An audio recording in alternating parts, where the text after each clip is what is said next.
வணக்கங்க. இன்றைக்கி நம்ம சேனலில் பார்க்க போகிறது என்னன்னு பார்த்தீங்கன்னா, மகாலய அமாவாசையை முன்னிட்டு பூண்டு வெங்காயம் சேர்த்தாமல் சாமி படைக்கிற படையல் சாப்பாடு வந்து எப்படி செய்கிறதுன்னு இப்போ வந்து உங்களுக்கு ஒரு ஃபுல் வீடியோ வந்து போட்டிருக்கேங்க.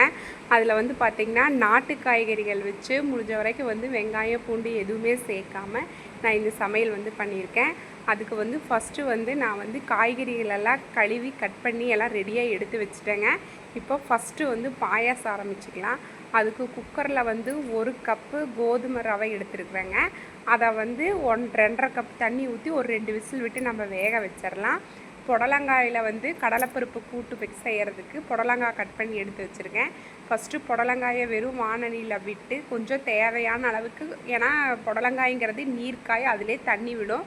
அதனால காய் வந்து மட்டத்துக்கு மட்டும் தண்ணி விட்டு மஞ்சத்தூள் போட்டு லைட்டாக உப்பு போடுங்க. ஏன்னா புடலங்காயில் வந்து உப்பு சட்டுன்னு ஏறிடும். அப்புறம் நம்ம சாப்பிட்றப்போ ரொம்ப உப்பு வந்து கைக்குங்க. அதனால் பாதி உப்பு மட்டும் போட்டு காயை வந்து வேக வச்சு எடுத்துக்கோங்க.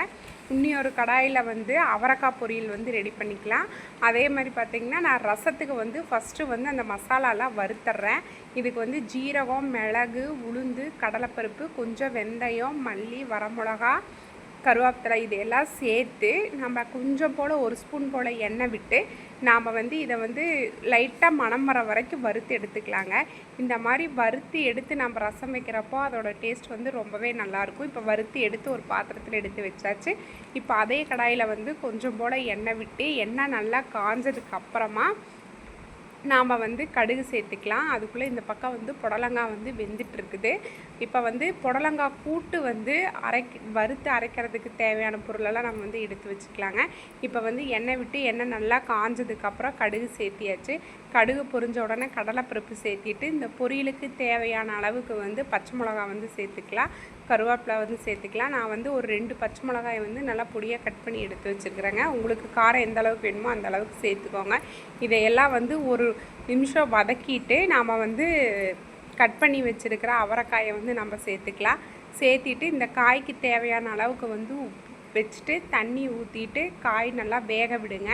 காய் வெந்ததுக்கப்புறம் நம்ம வந்து தேங்காய் பூ போட்டு வந்து நம்ம வந்து இறக்கிடலாம். எல்லாம் சேர்ந்து ஒரு நிமிஷம் போல் கலந்து விட்டுட்டு தேவையான அளவுக்கு உப்பு சேர்த்திட்டு காய் வேகிற அளவுக்கு தண்ணி விடுங்க. இப்போ வந்து இது நல்லா வந்து வேகட்டும். அதுக்குள்ளே பார்த்திங்கன்னா புடலங்காயும் கிட்டத்தட்ட வெந்துருச்சு. அதே மாதிரி கோதுமை ரவையும் 2 விசில் விட்டு நான் இறக்கி வச்சுட்டேன். இப்போ கூட்டுக்கு வந்து பார்த்திங்கன்னா கொஞ்சம் போல் தேங்காய், 2 காரத்துக்கு தேவையான அளவுக்கு பச்சை மிளகா, கொஞ்சம் கருவேப்பிலை, ஒரு துண்டு வந்து இஞ்சி, ஏன்னா நாம் வந்து வேறு எதுவும் சேர்க்க போகிறதில்ல, அதனால் இஞ்சி சேர்த்துட்டு கொஞ்சம் மிளகு, கொஞ்சம் ஜீரகம் எல்லாம் சேர்த்திட்டு நம்ம வந்து இதை வந்து நல்லா பேஸ்ட்டாக வந்து அரைச்சி எடுத்துக்கலாங்க. இந்த அரைச்ச பேஸ்ட்டை ஊற்றுறப்போ வந்து காய் வந்து நல்லா வெந்திருக்கணும். இதை ஊற்றி ஒரு கை வந்த உடனே நம்ம வந்து இறக்க போகிறோம். இப்போ காயும் பார்த்திங்கன்னா நல்லா வெந்திருக்குது. இப்போ இந்த இதில் நம்ம வேக வச்சுருக்கிற கடலைப்பருப்பை சேர்த்துக்கலாம். நான் கடலைப்பருப்பு பார்த்திங்கன்னா 2 மணி நேரம் போல் ஊற வச்சு ஒரு 3 விசில் விட்டு நான் இறக்கி எடுத்து வச்சுருக்கிறேன். இதோட நம்ம வந்து தேங்காய் பேஸ்ட்டு அரைச்சோம் பார்த்திங்களா, அதையும் இதோட வந்து சேர்த்துட்டு எல்லாத்தையும் கலந்து விட்டு ரொம்ப நேரம் கொதி வரக்கூடாதுங்க. ஒரு 2 கொதி எல்லாம் கலந்து ஒரு கொதி வர்றப்போ நம்ம வந்து அடுப்பை வந்து ஆஃப் பண்ணிவிட்டு நம்ம வந்து தனியாக வந்து தாளித்து கொட்டிக்க போகிறோம். இப்போ பாருங்கள் எல்லாத்தையும் சேர்த்து கலந்து விட்டாச்சு. இப்போ கொதி வர்றதுக்கு ஆரம்பிக்குது. கூட்டும் வந்து ரெடி ஆயிடுச்சுங்க. ஏன்னா இப்போ வந்து உங்களுக்கு பார்க்குறக்கு தண்ணி மாதிரி இருந்தாலும் அது வந்து ஆறுனதுக்கப்புறம் உங்களுக்கு கரெக்டாக இஞ்சிடும். இதில் வந்து அவரைக்காய் பொரியலுக்கு பார்த்திங்கன்னா ரொம்ப ட்ரை ஆகிறப்ப தேங்காய் போடக்கூடாது. கொஞ்சம் போல் அந்த சொதன்னு இருக்கிற பட்சத்தில் நீங்கள் தேங்காயை போட்டு ஒரு 2 நிமிஷம் விட்டுட்டு அதுக்கப்புறம் கிளறிட்டு அதுக்கப்புறம் வந்து அவரைக்காய் வந்து இறக்கி வச்சுருங்க. அப்போ வந்து தேங்காயும் நல்லா வெந்து உங்களுக்கு அவரைக்காய் பொரியலும் ஒரு நல்ல ஒரு டேஸ்ட்டு கொடுக்கும். இப்போ பாருங்கள் புடலங்காய் கூட்டு ரெடி ஆயிடுச்சு.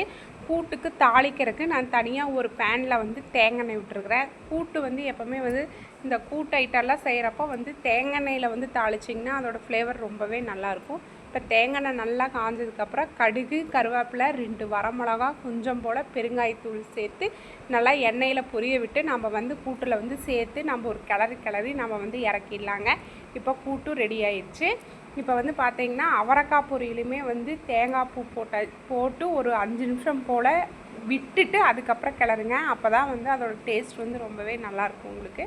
இப்போ வந்து மோர் குழம்புக்கு வந்து நான் வந்து பூசணிக்காய் எடுத்துருக்குறேங்க. அதை வந்து ஃபஸ்ட்டு கொஞ்சம் போல் தண்ணியை விட்டு கொஞ்சம் மஞ்சத்தூள் விட்டு இதை வந்து வேக வைக்கலாம். மோர் குழம்புக்கு வந்து இப்போ வந்து உப்பு போட வேண்டாம், நம்ம வந்து கடைசியாக உப்பு போட்டுக்கலாம். மோர் குழம்புக்குமே அரைக்கிறதுக்கு தேங்காய், ஜீரகம், மிளகு, இஞ்சி, காரத்துக்கு தேவையான பச்சை மிளகா, கொஞ்சம் போல் கருவேப்பிலை எடுத்திருக்கேன். அதை வந்து பேஸ்ட்டாக வந்து அரைச்சி எடுத்துக்கலாங்க. இப்போ வந்து இன்னி ஒரு பேனில் வந்து நான் வந்து எண்ணெய் ஊற்றிருக்கேன். எண்ணெய் ஊற்றினோன்னே நல்லா காஞ்சதுக்கப்புறம் வந்து கடுகு சேர்த்துங்க. கடுகு சேர்த்தோன்னா கருவேப்பிலை சேர்த்துக்கோங்க. கருவேப்பிலை சேர்த்துனோன்னே 2 வரமிளகா சேர்த்திக்கோங்க. 2 வரமிளகா சேர்த்திட்டு கொஞ்சம் போல் வந்து வரமிளகாத்தூள், கொஞ்சம் கரம் மசாலா தூள் சேர்த்திக்கோங்க. சேர்த்திட்டு கொஞ்சம் போல் தண்ணி விட்டு நல்லா அந்த மசாலா மட்டும் நல்லா வெந்து வரட்டும். நான் முதல்லே சேனக்கிழங்கு வந்து மஞ்சத்தூள், உப்பும் போட்டு காய் வேக வச்சு நான் இறக்கி எடுத்து வச்சுட்டேன். அதனால் இப்போ வந்து லைட்டாக தண்ணி விட்டு கொஞ்சம் மஞ்சத்தூள், கரம் மசாலாவும் போட்டு இந்த மசாலாவுக்கு தேவையான அளவுக்கு மட்டும் உப்பு போட்டுக்கோங்க. ஏன்னா காயில் வந்து நான் உப்பு போட்டு வேக வச்சு எடுத்துருக்கிறேன். இது நல்லா எண்ணெயில் கலந்து நல்லா ஒரு எண்ணெய் பிரிஞ்சு வர்ற பதத்தில் வந்து நம்ம வேக வச்சுருக்கிற சேனக்கிழங்கை கொட்டி ஒரு பெரட்டி அது வந்து கொஞ்சம் மொறுன்னு ஆகிற அளவுக்கு விட்டு நம்ம எடுத்துட்டோம்னா சேனக்கிழங்கு வறுவல் வந்து ரெடிங்க. இதெல்லாம் ரொம்ப ஈஸியாக சிம்பிளாக செய்யக்கூடியது தான். கொஞ்சம் பெருங்காயத்தூள் சேர்த்துக்கோங்க. நம்ம ஏன்னா இஞ்சி பூண்டு எதுவும் சேர்க்குறதில்ல, அதனால் வந்து இதுக்கெல்லாம் வந்து கொஞ்சம் தாராளமே வந்து பெருங்காயம் சேர்த்துக்கிட்டிங்கன்னா ரொம்பவே நல்லது. இப்போ வேக வச்சுருக்கிற சேனக்கிழங்கை வந்து இதோட வந்து நம்ம சேர்த்துட்டு நல்லா 2 நிமிஷம் போல் நல்லா கிளறலாம். ஆனால் இது செய்கிறப்ப கொஞ்சம் வந்து அடுப்பில் வந்து சிம்மில் வச்சுக்கோங்க. ஏன்னா மசாலா வந்து கரிஞ்சிருச்சு அப்படின்னா இதோட டேஸ்ட்டு வந்து நல்லா இருக்காது. அதனால் இதை செய்கிறப்ப மட்டும் சிம்மில் வச்சுட்டு நல்லா கலந்து விட்டுட்டு அதுக்கப்புறம் ஒரு 2 நிமிஷம் போல் மறுபடியும் சிம்மில் வச்சு கிளறுங்க. அப்போ தான் வந்து நல்லா மேலே எல்லாம் மொறுன்ட்டு நல்லாவே டேஸ்ட்டாக இருக்கும். இப்போ வந்து பூசணிக்காய் வந்து மோர் குழம்புக்கு வந்து வெந்துருச்சு. இப்போ அரைச்சிருக்கிற பேஸ்ட்டை இதில் ஊற்றிடலாம். ஊற்றிட்டு நல்லா கலந்து விட்டு எல்லாம் சேர்ந்து ஒரு கொதி வர்றப்போ நாம் வந்து மோர் ஊற்றிட்டு அதுக்கப்புறம் போல் உப்பு போட்டு நம்ம வந்து இறக்கிடலாம். ஏன்னு சொன்னீங்கன்னா பூசணிக்காயில் வந்து சட்டுன்னு வந்து நீர்க்காய்ங்கிறங்காட்டி உப்பு முதல்ல ஈர்த்திருச்சு அப்படின்னா காய் வந்து ரொம்ப இதாக இருக்கும். இப்போ இறக்க போகிற ஸ்டேஜில் வந்து உப்பு போட்டுட்டு நம்ம தயிர் சேர்த்திட்டு மோர் குழம்பை வந்து இறக்கி வச்சுட்டு அதுக்கப்புறம் வந்து நம்ம வந்து தாளித்து கொட்டிக்கலாங்க. இப்போ பாருங்கள் எல்லாம் சேர்ந்து கொதிச்சு வந்துருச்சு. இப்போ தயிர் வந்து முதல்லையே வந்து நல்லா சிலிப்பி எடுத்து வச்சுருக்கேன். இப்போ வந்து தயிர் இதோடு சேர்த்து நல்லா கலந்து விட்டுட்டு நம்ம வந்து அடுப்பை ஆஃப் பண்ணிடலாங்க. ஏன்னா தயிர் ஊற்றி உடனே மோர் குழம்பு கொதிக்க வச்சோம் அப்படின்னா உங்களுக்கு வந்து திரிஞ்சு போயிடும் உங்களுக்கு. இப்போ வந்து அடுப்பு ஆஃப் பண்ணியாச்சு. சேனக்கிழங்கல் வறுவலும் பார்த்திங்கன்னா நல்லா முறுமுறு நல்லா ரெடியாக வந்துருச்சுங்க. இப்போ வந்து மோர் குழம்பை வந்து நம்ம வந்து தாளிச்சிக்கலாம். இப்போ அதுக்கு வந்து நான் வந்து தேங்காய் தாங்க விட்டுருக்கேன். தேங்காய் வந்து நல்லா காஞ்சதுக்கப்புறமா நம்ம வந்து கடுகு சேர்த்துக்கலாம். கடுகு சேர்த்தோன்னா கொஞ்சம் போல் ஃப்ரெஷ்ஷான கருவேப்பிலை சேர்த்திட்டு 2 வரமிளகா சேர்த்திட்டு பெருங்காயத்தூள் சேர்த்திட்டு தாளித்து இதை வந்து மோர் குழம்புல வந்து நம்ம சேர்த்துக்கலாம். இப்படி வந்து தேங்காயில் மோர் குழம்பு செய்கிறப்போ அதோடய ஃப்ளேவரும் டேஸ்ட்டும் ரொம்பவே நல்லா இருக்குங்க. உங்களுக்கு மோர் குழம்பும் ரெடி ஆயிடுச்சு. சேனக்கிழங்கு வறுவல், அவரைக்காய் பொரியல், கூட்டு எல்லாம் ரெடி ஆயிடுச்சுங்க. பாயாசத்துக்கு வந்து ரவையை நான் வந்து 2 விசில் விட்டு விசில் அடங்குனதும் எடுத்து வச்சுருக்கேன். இப்போ தேவையான அளவுக்கு வெல்லம் எடுத்து நல்லா தண்ணியில் சுடு தண்ணியில் போட்டு ஒரு 2 நிமிஷம் கொதி வந்து அது கரைஞ்சா போதுங்க. ரொம்ப கம்பி பதமெல்லாம் தேவையில்லை. கரைஞ்ச வெல்லத்தை வடிகட்டி நம்ம வந்து வேக வச்ச ரவையோடு சேர்த்து நல்லா கிளறி விட்டு எல்லாம் சேர்ந்து ஒரு 2 நிமிஷம் போல் கொதிக்கிட்டோம். நான் வந்து ஏன் குக்கரில் வச்சேன் அப்படின்னா குக்கரில் வைக்கிறப்போ உங்களுக்கு வந்து ரவை நல்லா சாஃப்டாக வெந்து வருங்க. இதோட வந்து பார்த்திங்கன்னா 1 ஸ்பூன் ஏலக்காய் பொடி சேர்த்துருக்குறேன். சேர்த்துட்டு எல்லாம் சேர்ந்தது போல் நல்லா கொதிச்சு வரட்டும். அதுக்குள்ளே நாம் வந்து தேங்காய் பால் எடுத்து வச்சுக்கலாம். நான் வந்து பார்த்திங்கன்னா ஒரு 1.5 மூடி தேங்காய் எடுத்து நல்லா அரைச்சி நான் வந்து தேங்காய் பால் எடுத்து வச்சுருக்குறேங்க. இப்போ தேங்காய் பால் ஊற்றின உடனேயே நம்ம வந்து பாயாசத்தை வந்து இறக்கி வச்சிடலாங்க. பாருங்கள் நல்லா திக்கான தேங்காய் பால் எடுத்து வச்சுருக்கிறேன். இப்போ வந்து அதோட பாயாசத்தை ஊற்றின உடனே நாம் வந்து இறக்கிடலாம். இதோட கொஞ்சம் போல் பச்சை கற்பூரம் சேர்த்துருக்குறேன். பச்சை கற்பூரம் சேர்த்துறப்போ அதோட ஸ்மெல்லு வந்து கோயில் பிரசாதம் மாதிரி ரொம்பவே நல்லாயிருக்குங்க. அதனால் நான் வந்து கொஞ்சம் போல் பச்சை கற்பூரம் சேர்த்துருக்கேன். இப்போ பாயாசத்துக்கு நம்ம தாளிப்பு மட்டும் கொடுத்துர்லாங்க. தேவையான அளவுக்கு நெய் விட்டுக்கலாம். நெய் விட்டுட்டு முந்திரி திராட்சையும் தாளித்து நம்ம வந்து பாயாசத்தில் கொட்டிடலாங்க. அவ்வளோதாங்க, பாயாசம் ரெடி ஆயிடுச்சு. ரொம்ப குயிக்காக செஞ்சிடலாம் இந்த பாயாசத்தை. குக்கரில் மட்டும் 2 விசில் விட்டு எடுத்திங்கன்னா தாளித்து கொட்டுனா முடிஞ்சுதுங்க பாயாசம். இப்போ வந்து முந்திரியையும் திராட்சையும் தாளித்து நம்ம வந்து பாயாசத்தில் வந்து சேர்த்துக்கலாம். அடுத்தது வந்து பார்த்திங்கன்னா நான் வந்து சாப்பாடு வந்து நான் வந்து அரிசி வந்து ஊற வச்சுருக்கிறேன். நான் வந்து பாத்திரத்தில் தான் சாப்பாடு செஞ்சு வடிப்பேங்க. அதுக்குனால தண்ணி வந்து உல வச்சாச்சு. இப்போ பாயாசத்தில் வந்து திராட்சையும் முந்திரியையும் தாளித்து கொட்டிடலாங்க. இப்போ வந்து பார்த்திங்கன்னா கிட்டத்தட்ட எல்லா சமையலுமே வந்து ரெடி ஆயிடுச்சு. உன்னி வந்து பச்சைப்பயிரும் ரசம் மட்டும்தான் ரெடி பண்ணணும். சாதம் அந்த பக்கம் வச்சாச்சுங்க. பச்சைப்பயிர் செய்கிறதுக்கு பருப்பை வந்து ஃபஸ்ட்டு வந்து வெறும் வானலியில் போட்டு நல்லா மணம் வர வரைக்கும் நம்ம வறுத்து எடுத்துக்கலாம். வறுத்து செய்கிறப்போ அதோட டேஸ்ட் ரொம்பவே நல்லா இருக்குங்க. வறுத்து எடுத்து ஒரு 2 தடவை கழிஞ்சு நம்ம வச்சுக்கலாங்க. இப்போ வந்து ரசத்துக்கு வந்து ஃபஸ்ட்டு தாளித்து விட்டுக்கலாம். ஃபஸ்ட்டு கொஞ்சம் போல் எண்ணெய் விட்டு எண்ணெய் நல்லா காஞ்சதுக்கு அப்புறம் கடுகு சேர்த்திட்டு கருவேப்பிலை சேர்த்திட்டு நம்ம வந்து இதுக்கு வந்து ஒரு 3 தக்காளி பழம் எடுத்து நல்லா பொடியாக கட் பண்ணி எடுத்து வச்சுருக்கிறேன். இப்போ வந்து தக்காளி பழத்தை சேர்த்திட்டு ஒரு லைட்டாக அந்த கொஞ்சம் போல் மட்டும் உப்பு போட்டு 2 நிமிஷம் நல்லா வதக்கி விட்டுட்டு இந்த தக்காளி பழம் மட்டும் நல்லா குழைய வேகிற அளவுக்கு ஒரு 1/2 டம்ளர் தண்ணி மட்டும் விடுங்க. ஏன்னா தக்காளிலேயே தண்ணி விட்டு நல்லா வெந்து வரும். இப்போ இந்த தக்காளி நல்லா வேகட்டும். அதுக்குள்ளே நம்ம ரசத்துக்கு ஒரு பொடி அரைச்சோம் பார்த்திங்களா, அதை வந்து நம்ம போய் மிக்சியில் நல்லா பொடியாக அரைச்சிட்டு வந்துடலாம். அதுக்கப்புறம் நாம் வந்து பருப்பை வந்து குக்கரில் போட்டு வேக வைக்கலாங்க. இப்போ வந்து பருப்பை நல்லா 2 தடவை கழுவி நான் வந்து குக்கரில் விட்டுருக்கேன். பருப்பு வேகிறப்போ கொஞ்சம் போல் விளக்கெண்ணெய் 1 ஸ்பூன் விடுங்க. அப்போ பருப்பு நல்லா குழஞ்சி வெந்து வரும். அது இல்லாமல் விளக்கெண்ணெய் உடம்புக்கு ரொம்பவும் நல்லது. இப்போ இதோட வந்து மஞ்சத்தூள் சேர்த்துக்கலாம். பருப்புக்கு வந்து பார்த்திங்கன்னா நான் வந்து ஒரு தக்காளியை வந்து நல்லா பொடியாக கட் பண்ணி எடுத்து வச்சுருக்கேன். அதையும் சேர்த்துக்கலாம். காரத்துக்கு தேவையான அளவுக்கு 4 பச்சை மிளகா போட்டிருக்கேன். ஒரு 1/2 ஸ்பூன் ஜீரகம் போட்டிருக்கிறேன். வேகட்டும். அதுக்கப்புறம் ஒரு 5-6 விசில் விடுங்க. இப்போ வந்து உலை நல்லா கொதிச்சு வந்துருச்சு. இப்போ வந்து நம்ம வந்து அரிசியை சேர்த்துக்கலாம். இப்போ தக்காளி நல்லா குழைய வெந்து வந்துருச்சுங்க. இப்போ வந்து ஒரு கிளறி விட்டுட்டு நம்ம அரைச்சி வச்சுருந்த பொடியை இதோடு சேர்த்திட்டு இதோட பெருங்காயத்தூளும் சேர்த்திட்டு இப்போ ரசத்துக்கு தேவையான அளவுக்கு வந்து தண்ணி விட்டுக்கலாங்க. தண்ணி விட்டுட்டு உங்களுக்கு எந்த அளவுக்கு உப்பு வேணுமோ அதையும் சேர்த்துக்கோங்க. இப்போ பாருங்கள் எல்லாத்தையும் சேர்ந்து ஒரு எண்ணெயில் அந்த தக்காளியோடு நம்ம அரைச்ச பொடியும் பெருங்காயத்தூளும் எல்லாம் சேர்த்து நல்லா வதக்கி விட்டுட்டு அதுக்கப்புறம் ரசத்துக்கு தேவையான அளவுக்கு தண்ணி விட்டுருங்க. தண்ணி விட்டுட்டு இந்த ரசம் வைக்கிறப்ப பார்த்தீங்க அப்படின்னா கொத்தமல்லி தலையை 1க்கு 2 வந்து நம்ம இஞ்சி பூண்டு இடிப்போம் பார்த்திங்களா, அந்த இடிகளில் போட்டு ஒரு 1க்கு 2 வந்து தட்டி இதோட ரசத்தோடு சேர்த்திங்க அப்படின்னா ரசம் வந்து ரொம்பவே நல்ல மணமாக இருக்கும். நீங்கள் கண்டிப்பாக இந்த மாதிரி ட்ரை பண்ணி பாருங்கள். இப்போ ரசம் வந்து எப்போவுமே கொதிக்க விடக்கூடாது. இப்படி சுற்றி நுரக்கட்டி வந்த உடனே நீங்கள் அடுப்பு ஆஃப் பண்ணிவிட்டு இறக்கி ஒரு பாத்திரத்துக்கு மாற்றிடுங்க. இப்போ நான் வந்து இந்த ரசத்தில் வந்து புளி சேர்த்தலை, அதுக்கு பதிலாக நான் வந்து எலுமிச்சை சாறு விடலான்ட்டு இருக்கேன். இப்போ விட வேண்டாம், எடுத்து இறக்கிட்டு எலுமிச்சை சாறு விட்டுருங்க. அதே மாதிரி பார்த்திங்கன்னா கடைசியாக வந்து ஒரு பச்சை மிளகாயை வந்து கட் பண்ணி அதோடு சேர்க்குறப்போ வந்து பார்த்திங்கன்னா ரசத்தோட ஃப்ளேவர் மனம் ரொம்பவே நல்லா இருக்குங்க. இப்போ வந்து எலுமிச்சம்பழம் வந்து நான் ஒரு பழம் புழிஞ்சு சாறு எடுத்துருக்கிறேன். அதை வந்து இதோட விட்டுட்டு நம்ம அப்படியே வந்து மூடி வச்சிடலாம்.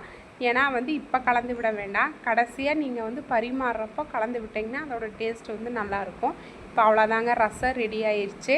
இப்போ வந்து பருப்பு வடைக்கு வந்து நான் வந்து வடைப்பருப்பு முதல்லே ஊற வச்சுருக்கேன். இப்போ அதை மிக்ஸி ஜாரில் சேர்த்துக்கலாம். இதோட வந்து ஒரு துண்டு இஞ்சி, பொடியாக கட் பண்ண இஞ்சி, கொஞ்சம் கருவேப்பிலை, காரத்துக்கு தேவையான அளவுக்கு பச்சை மிளகா, கொஞ்சம் சோம்பு போட்டு வடைக்கு வந்து எண்ணெய் தண்ணி விடாமல் கொஞ்சம் நல்லா அரைச்சிக்கலாம். நான் வந்து சொல்கிறது வந்து வாழைப்பூ வடை, அதனால் வாழைப்பூ வந்து கொஞ்சம் போல் அரைச்சிட்டு கொஞ்சம் பொடியாக கட் பண்ணி போட போகிறோம். ஏன்னா நம்ம வந்து இதில் வெங்காயம் சேர்க்க போகிறதில்ல. வெங்காயத்துக்கு பதிலாக வந்து வாழைப்பூவை வந்து நல்லா பொடியாக கட் பண்ணி தனியாக எடுத்து வச்சுக்கிறேன். கொத்தமல்லி தலையும் கட் பண்ணி எடுத்து வச்சுருக்கேங்க. ஃபஸ்ட்டு இதை வந்து லைட்டாக தண்ணி வேணும்னா ஊற்றுங்க, இல்லாட்டி வேண்டாம். அப்படியே வந்து நல்லா கெட்டியாக இருந்தால் தான் உங்களுக்கு செய்கிறதுக்கு கரெக்டாக வரும். இப்போ வந்து கொஞ்சம் போல் உப்பு போட்டுக்கலாம்.